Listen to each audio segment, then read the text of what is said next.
Estamos de volta ao último bloco do Tira Dúvidas de hoje, que conta agora com a presença do professor Magno Andrade e a Guiomar Coura, da área de linguagens. Seja bem-vindo, professor Magno. Muito obrigado. Lembrando que ainda dá tempo de você participar dessa conversa. Ligue para o nosso telefone fixo ou envie uma mensagem para o nosso WhatsApp. Estamos esperando a sua participação. Enquanto você envia suas perguntas, nós vamos relembrar as aulas do professor Magno. Bom dia, professor Magno, tudo bem? Bom dia, Cláudia, tudo bem? Estou bem, e você? Bom dia, professora Guiomar, intérpretes, bom dia a todos os estudantes. Bom, no primeiro ano nós trabalhamos com comunicação e com o segundo ano nós tivemos a nossa segunda aula sobre poema e musicalidade. Muito obrigada. Agora que nós já relembramos as aulas do professor Magno, então vamos voltar para as nossas perguntas. Olha, e é uma pergunta exatamente para o professor Magno, do primeiro ano. O que é comunicação, professor? Bom, Cláudia, a comunicação nós estamos agora em ato de comunicar, né? A comunicação, então, ela é uma troca de informações entre dois seres. Ou seja, nós precisamos de ter pelo menos dois seres ali para que haja uma comunicação.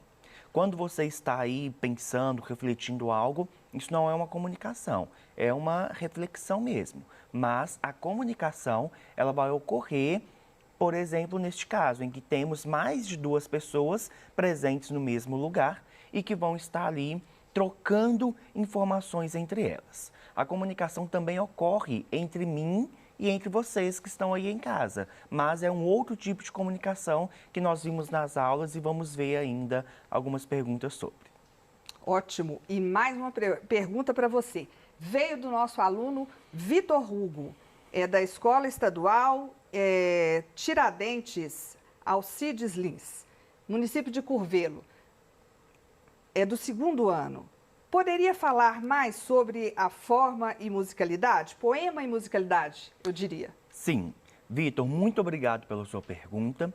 Bom, o poema e a musicalidade, como nós vimos nas aulas do segundo ano, são dois tipos de produção artística que estão ali muito juntos. Eles têm ali algumas semelhanças muito importantes. Então, vimos na primeira aula alguns exemplos de poemas que foram musicados e de músicas que podem ser lidas também como poemas, que podem ser declamadas, né, professora? Exato. O poema e a musicalidade, na verdade, a musicalidade ela está muito presente no poema por meio das rimas e por meio do ritmo, como vimos detalhadamente nas nossas aulas. Então, o poema e a musicalidade, eles vão estar juntos neste sentido.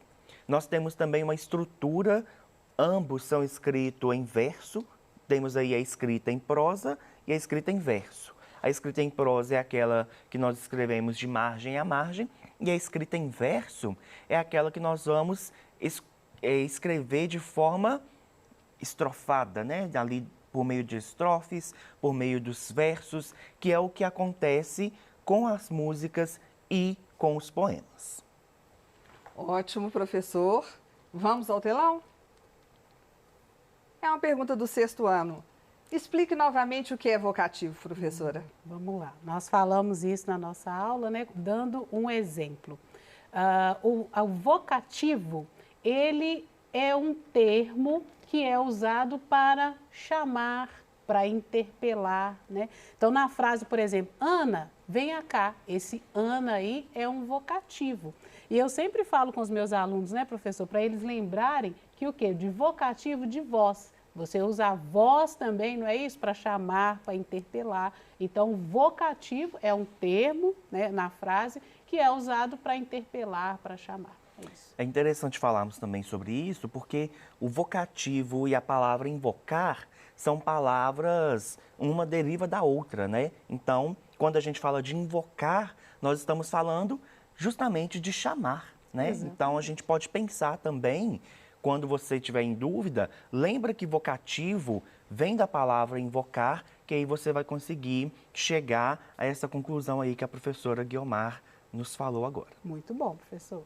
Isso. E mais uma pergunta agora do segundo ano para você, professor Magno. O que a intenção tem a ver com a produção de um poema?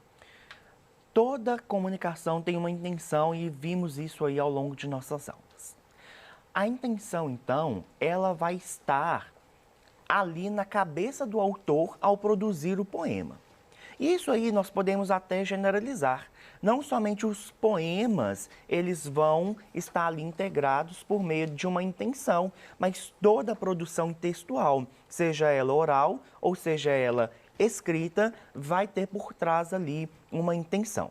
E a intencionalidade do autor, ela pode vir ali dentro do poema de vários modos. Então, por meio ali da escolha lexical mesmo, ou seja, as palavras com as quais o autor escolhe utilizar no seu texto, já passa uma intenção.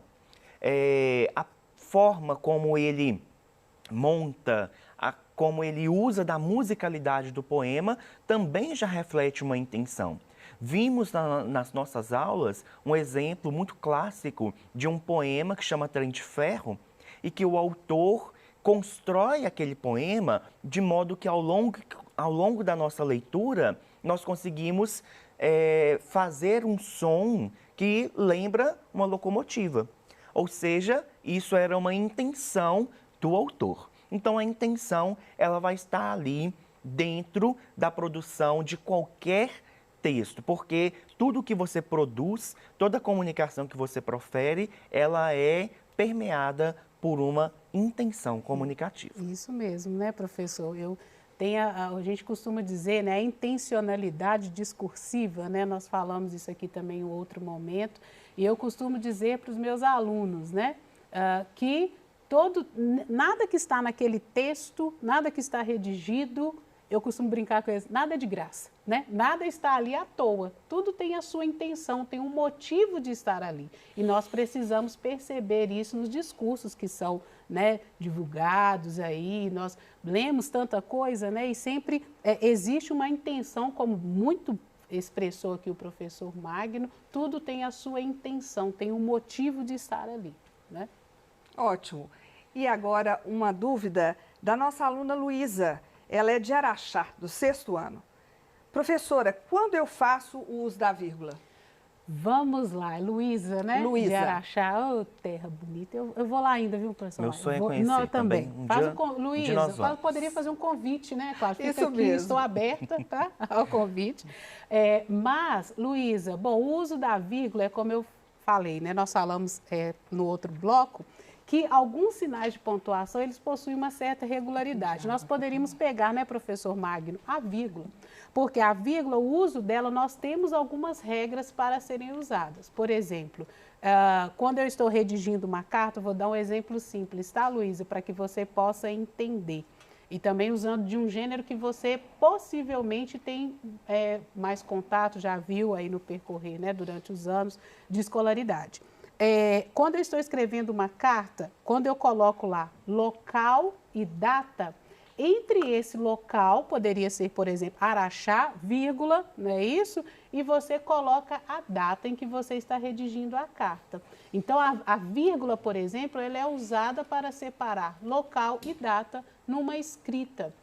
Por exemplo, quando eu desloco, né, o exemplo que nós demos aqui hoje mesmo na aula, né, conversamos sobre o passeio por toda a manhã. Se eu coloco esse adjunto adverbial, que é por toda a manhã, no início da frase, a própria intenção aí de você deslocar, você tem que colocar uma vírgula, porque o lugar do adjunto adverbial geralmente não é no início da frase, porque, como eu falei, a ordem direta no português é sujeito, verbo e complemento. Então, quando você desloca um desses termos na frase, você insere a vírgula. O próprio vocativo que nós acabamos de dar exemplo, né? O vocativo ele vem separado por vírgula na frase. Então, os usos da vírgula, né? Como você utiliza ali no texto, na escrita, são vários. Lembrando que a vírgula, ela marca o quê? Uma pausa. Quando você está redigindo um período, você percebe ali que é necessário você fazer uma pausa durante a escrita. Então,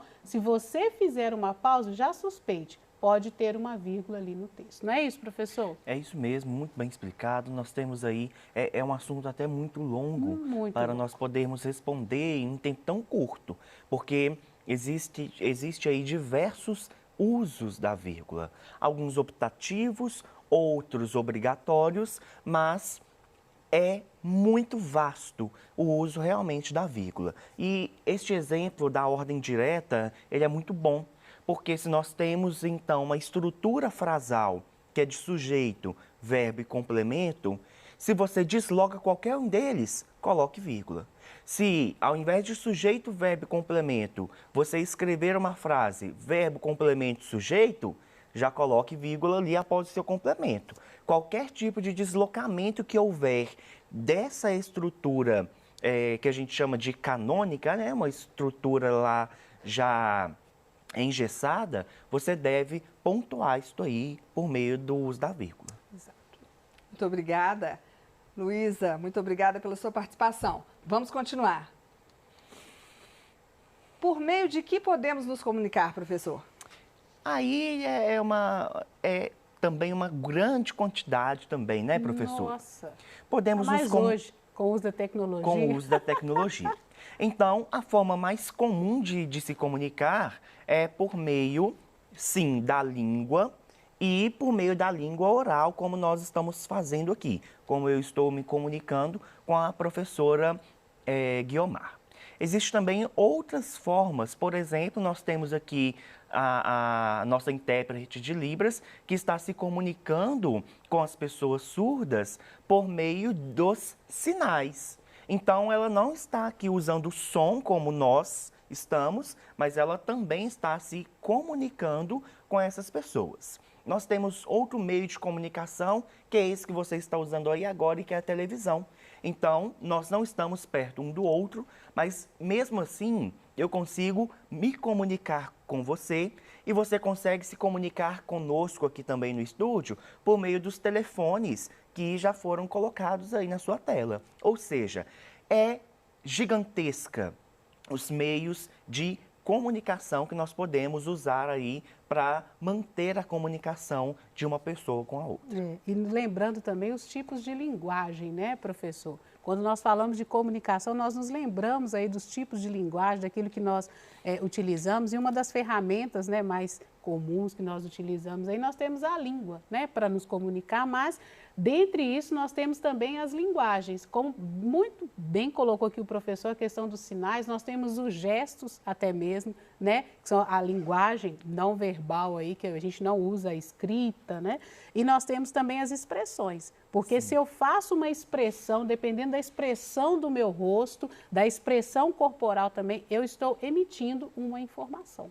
Né? Inclusive, durante as nossas aulas, eu até exemplifiquei. Às vezes você entra aí no elevador, você se encontra com alguma pessoa e a forma como você mexe a cabeça e pisca os olhos, você já está sinalizando para aquela pessoa que você está cumprimentando ela. Exato. Então, realmente é muito grande a nossa variedade aí de meios de comunicação. E lembrando, quando a gente fala de tecnologia, nós estamos falando dos suportes, né, professor? Nós podemos utilizar ali de vários meios para nos comunicar também, pensando na questão do suporte, da divulgação, enfim. Sim.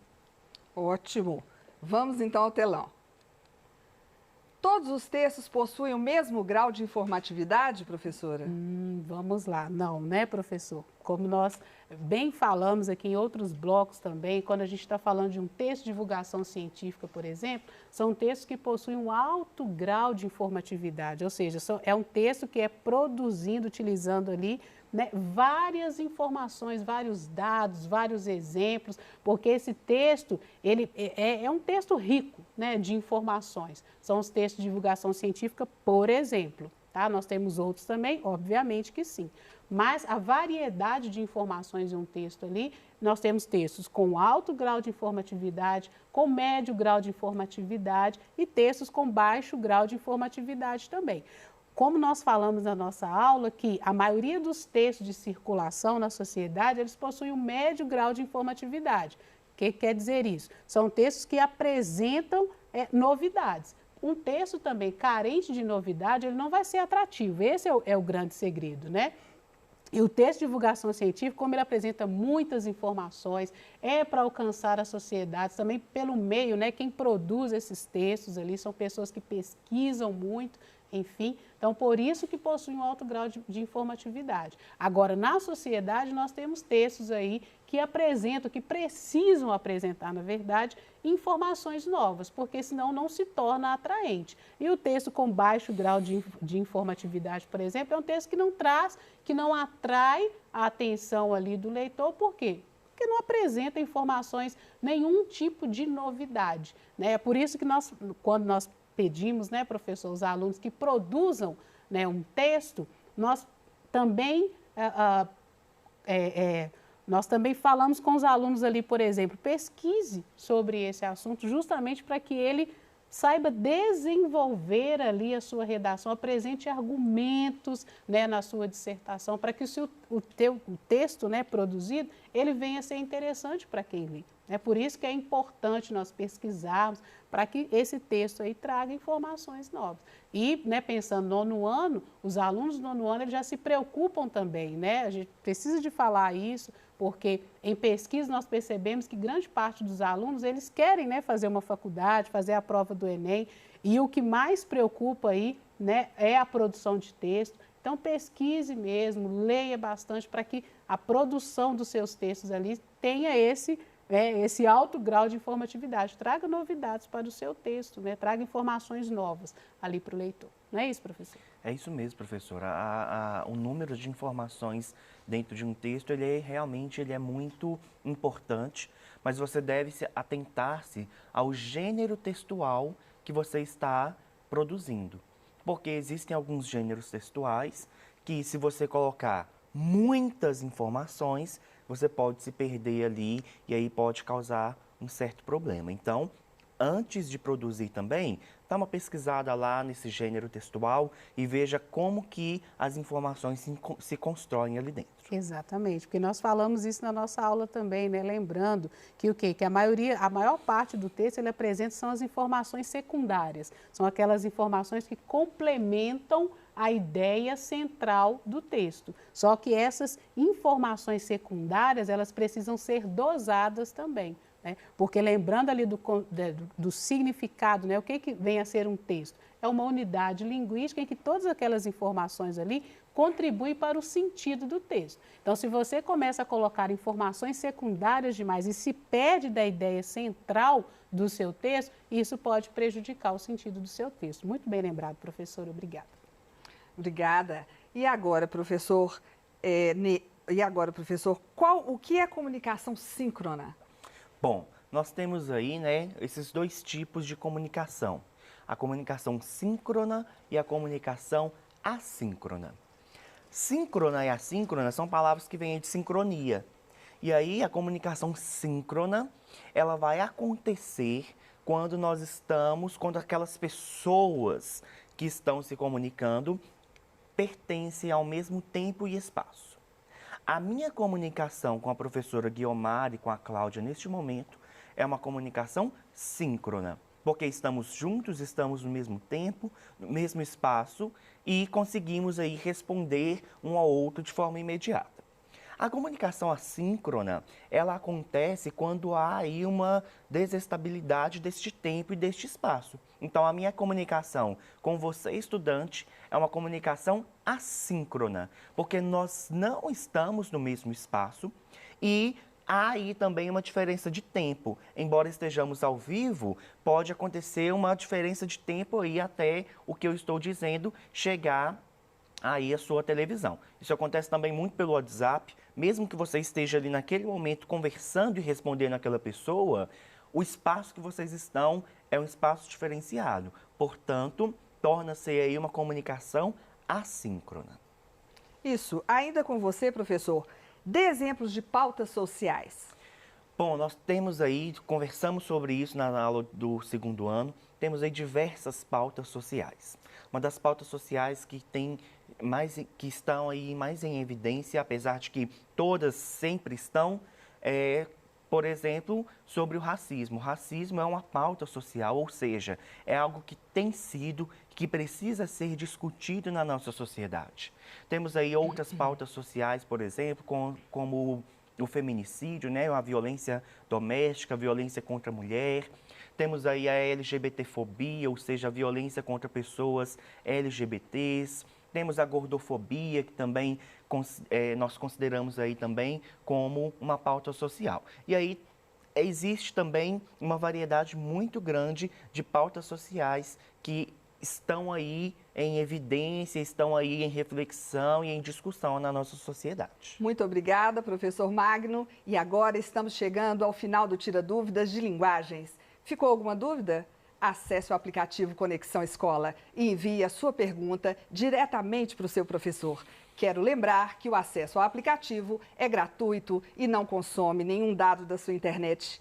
Você pode consultar também o seu PET, o Plano de Estudo Tutorado, que está disponível gratuitamente para download no nosso site estudeemcasa.educação.mg.gov.br. E claro, assista às nossas aulas quantas vezes quiser nas plataformas digitais. Agradeço a presença dos nossos professores e intérpretes de Libras e principalmente a sua participação. Um grande abraço e continue assistindo a nossa programação. Até amanhã.